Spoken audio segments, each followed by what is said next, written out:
So today's video is a little interesting and actually pretty controversial because it makes you sit down and think how a short-term decision, seemingly harmless decision, can lead to a snowball effect in a child's life, and we got the data to prove it.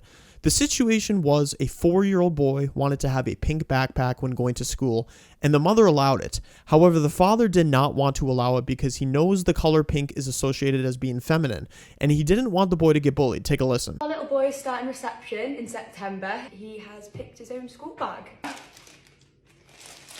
I told you not to get the pink bag. It's what he wants to have. I don't care what he wants to have. You should have gotten the football bag like I told you. It's his first day of school. It's his choice of backpack. He's going to get bullied. He's not going to get bullied. He's 4 years old. You know how mean 4-year-old people are these days, right? He's going to get bullied. And you know what? You're going to have to deal with it. I told you not to get that bag for him.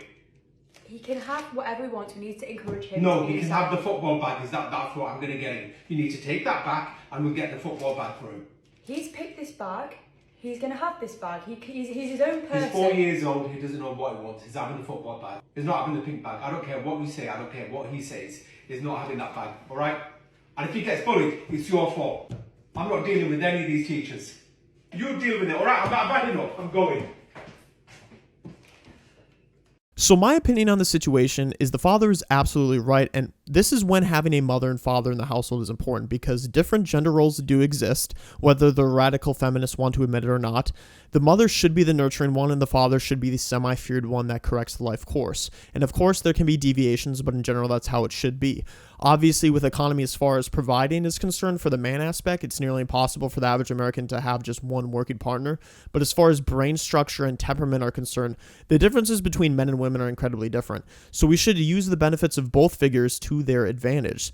So it doesn't take a rocket surgeon to figure out that what the father said about the pink backpack was for a reason and because of the life experience he had as a man. He didn't just jump to a ridiculous conclusion.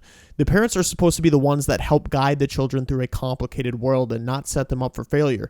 That's what this mother is doing, even if her intentions are good, because what we want to avoid is a scenario in a child's life that negatively impacts them from growing, aka like form of abuse. Because what the data suggests that if you're in the LGBT community, 83% of them have experienced some form of mental, emotional, physical abuse. And over the years, depression has skyrocketed. And at the same time, the numbers in the LGBT community have skyrocketed. Now, put 2 and 2 together, as mental illness increases, so does the number in the LGBT community. This isn't me bullying them or thinking lesser of the people in that community. If anything, I see them more as victims because it's now celebrated to be part of that community. The question is, why should we celebrate it? Why should we celebrate people that don't want to have kids to grow up as an American with American values? It never makes any sense to me. So we need to bring common sense back into the household and stop worrying about offending others because it will set our children up for failure.